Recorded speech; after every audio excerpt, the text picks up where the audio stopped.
Kamusta and Keora. This is Mapmaker David, and today I'm going to show you several tools, a case study, and tips when you want to do crisis mapping. Crisis mapping is the core of my current profession. In fact, for the past maybe for the good part of the decade.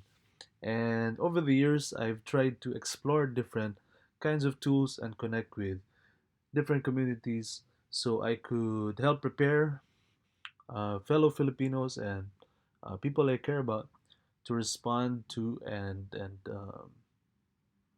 recover from disasters. The Philippines is known for experiencing many kinds of hazards and also disasters uh, over history. And for me, as a Filipino, it's important for me to be able to help my people. Uh, what I'm gonna show you in this first part are just some quick tools that you can use that are based on free and open mapping. So first of all is OpenStreetMap. OpenStreetMap, like I said in the previous tutorials, is a useful map and also a project and a community. And if you want to, let's say, just have a quick usable map of your area, just for viewing, for example, you can go to www.openstreetmap.org and uh, zoom into various places, and hopefully the map in your area is updated. In case it is not updated, you can edit the place using this edit button in using an editor called OpenStreetMap ID. And this is how it looks like. If you're curious about how to edit OpenStreetMap using ID, please refer to my previous videos. The next one is field papers. Field papers is based on OpenStreetMap, and I like field papers because it's very straightforward. You can just select an area and select the number of papers you want to use to print, and then you can export that as a PDF. I can show it to you. So this is how it looks like at first. Let's say I want to um, I need to go to the field with a ready printed map. Let's say this island, Humanhon, and I want it to, let's say, be zoomed in like that. And let's say I'm gonna print it with these number of papers, which is let's say A4 size. And then I can also change the orientation if I want. This time I'm gonna make landscape, and then I'm gonna put Humanhon. And then you can select the zoom level like this one. Just stick to this one, and then click make an atlas.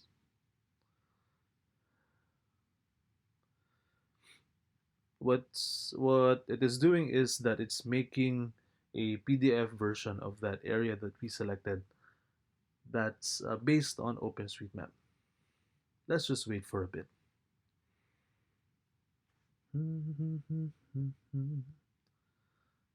All right, it's ready now.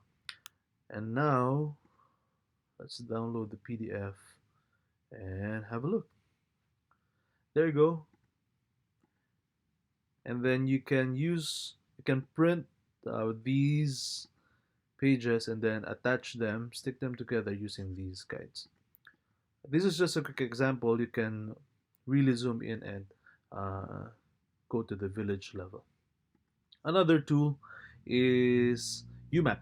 UMap is a nice tool for making interactive maps using, again, OpenStreetMap data and OpenStreetMap based technology. I don't have the time to delve into this right now. Later we will do that. But I just want to say this is a good one. Let's say you want to add points of interest, you want to highlight an area based on OSM. Another one is Carto, which is I think a freemium service. So it's free as far as I know, up to a certain level of use. I use this to um, try um, very quick visualization. I'm just gonna log in very quickly to show you the previous maps I've made. So for example, this was an old project at the start of the pandemic when we were quickly mapping the cases in the Philippines, the early onset of the pandemic.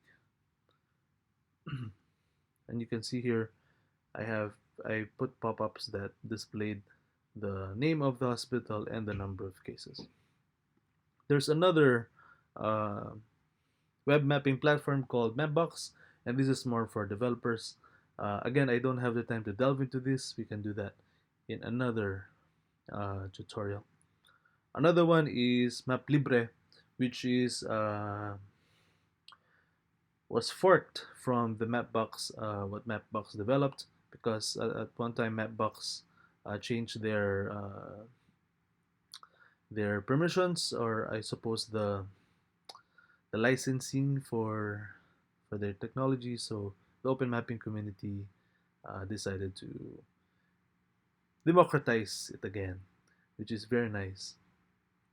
Again, we will try this next time. What I want to show you next is data wrapper, which is more of it's closer to making charts and the those for journalism.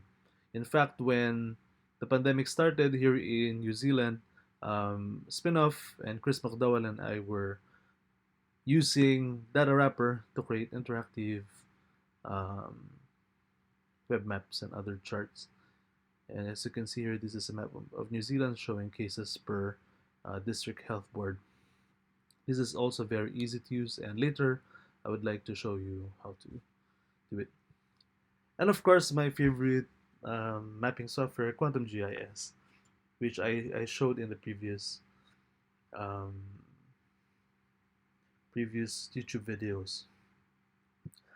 To know more about these tools, please connect with groups like the OpenStreetMap Foundation, uh, who is one of my supporters for making these videos, and the Open Source Geospatial Foundation, the community of which takes care of, let's say, projects like Quantum GIS and supports that.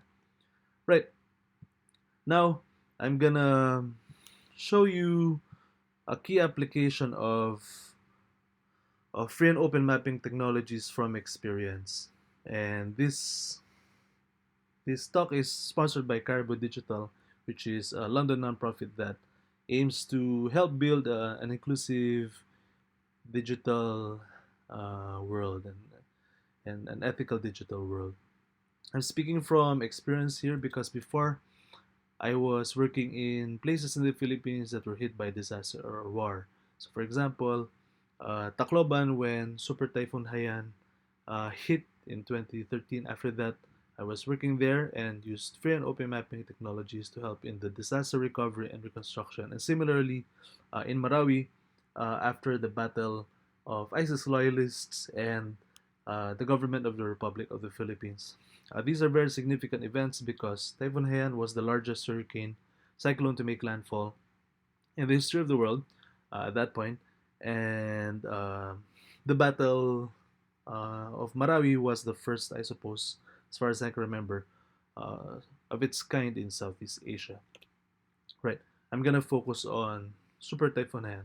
So when Super Typhoon Haiyan happened, it happened in a place where uh, it is known to be the first visit of the colonizer Magellan, and it has lots of history, Samar and Leyte. In fact, when later expeditions of the Spanish Empire came, they named it the Philippines, those islands, which was later extended to the rest of the archipelago. So what I want to say is that this place here that was hit by Haiyan um, already had people for thousands of years and have been experiencing these calamities ever since, including colonialism and the the social impacts of that are still felt until present. When the cyclone happened, um, lots of deaths and lots of damages uh, happened. For example, this is the death toll, and that was a ship that ran aground because of the storm surge of the cyclone. And in response to that, our mapping community, geographers, open source activists, civic technologists, my students, I was teaching in this department before, tried to help in the building, in the tracing, and the creation of the base maps to respond to the cyclone and the disaster. And we were assisted by the global community, the volunteers of OpenStreetMap, and the crisis mapping community. These were the tasks and the areas that were mapped. This is the before and after of the mapping, the crowdsourced crisis mapping using OpenStreetMap during Haiyan. This is Tacloban City, the same city where uh, this is located. And the useful thing about the exercise was that we were able to just trace a lot of buildings and hopefully assisted many emergency responders. As for me, my concern was about planning, post disaster planning, and I took this photo the first time I arrived in Samar, east of Tacloban, and just realized how important geographical information is in understanding these extreme events so we can prepare for them. This was where the soil was. That's why I put that line there. This is an evidence of the wind speed. That's the debris through the tree.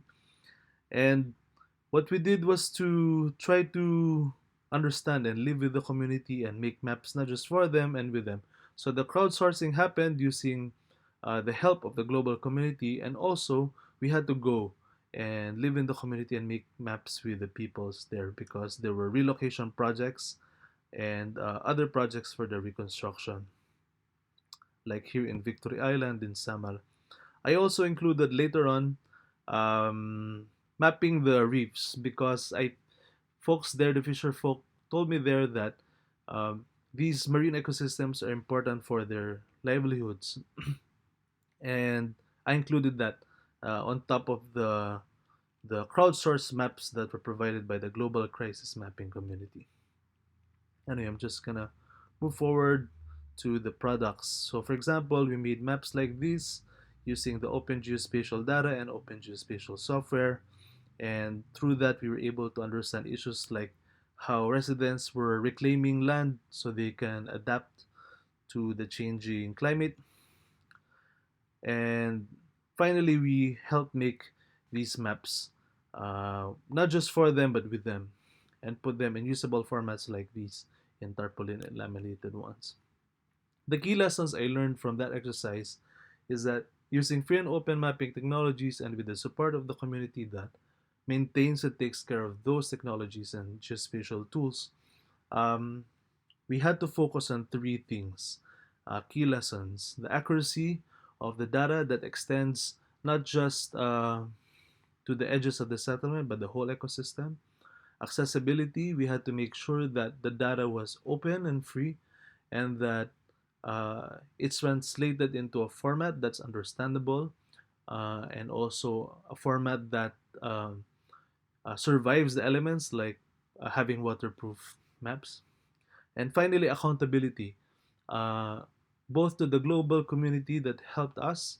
We maintained collaboration with them even until now, and to the local community, who are our who's the really the center of this work. They are the people we serve. That's why in in the places hit by hand, we lived there for quite some time, for more than a year, and that's one of my closest colleagues, Miko Tamura, when we were really trying to deliberate the maps with the folks there to make the maps not just for them but with them.